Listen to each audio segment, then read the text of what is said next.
அன்பிற்குரியவர்களே, இந்த 2025ஆம் ஆண்டு தபசு கால தியானமாக நாம் எடுத்துக்கொண்ட தலைப்பு பொல்லாங்கு. பொல்லாங்காய் தோன்றுகிற எல்லாவற்றையும் விட்டு விலகுங்கள் என்று சொன்ன தேவன் இந்த 2ஆம் நாள் தியானத்துக்குள் நம்மை வழிநடத்துவாராக. தெய்வத்துவத்தோடு படைக்கப்பட்ட மனிதன் பொல்லாங்கினால் மனிதத்துவத்தை இழந்து மிருக குணமுள்ளவனானான். பொல்லாப்பின் விளைவாகிய பேரழிவை சந்தித்த உலகில் நோவா நீதிமானாயிருந்து தேவனிடத்தில் ஆசீர்வாதங்களை பெற்றுக்கொள்ளுகிறான். பலுகி பெருகினான்.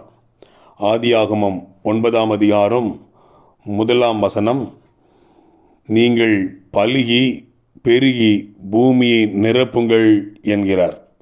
7ஆம் வசனத்திலேயும் நீங்கள் பலுகி பெருகி பூமியை நிரப்புங்கள் என்று அவர்களுக்கு வாக்கு கொடுக்கிறார்.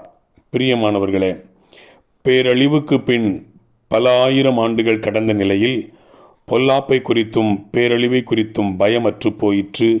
மீண்டும் பொல்லாப்பு நாளுக்கு நாள் பெருகிற்று. பிரசங்கி 8ஆம் அதிகாரம் 11ஆம் வசனம், துர்க்கிரியைகளுக்கு தண்டனை சீக்கிரமாய் நடவாதபடியால் மனுபுத்திரரின் இருதயம் பொல்லாப்பை செய்ய அவர்களுக்குள்ளே துணிகரம் கொண்டிருக்கிறது. சங்கீதம் 55:19 சொல்லுகிறது, அவர்களுக்கு மாறுதல்கள் நேரிடாததினால் தேவனுக்கு பயப்படாமல் போகிறார்கள் என்பதாக.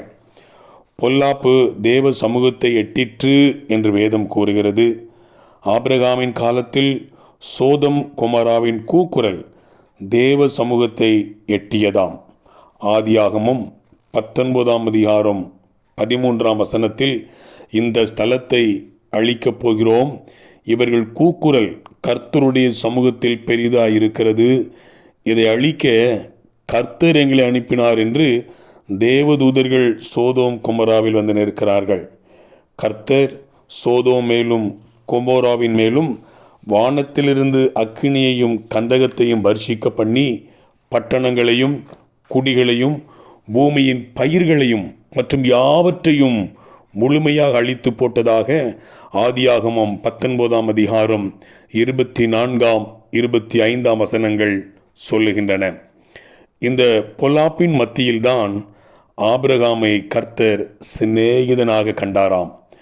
அவனுக்குள் பூமியின் சகல ஜாதிகளையும் ஆசீர்வதிப்பேன் என்றும் சொல்லுகிறார். பிரியமானவர்களே, ஒரு காரியத்தை கண்டீர்களா? பொல்லாப்பை வேறறுக்க நினைக்கும் ஆண்டவர் உத்தமத்தை ஆசீர்வதிக்க நினைக்கிறார். ஆண்டவரின் ஆசீர்வாதத்தை பெற உத்தமமாகவும் நேர்மையாயும் பக்தியோடும் பயத்தோடும் வாழ்ந்தாலே போதும். வாழ்த்துக்களுடன், ஜார்ஜ்.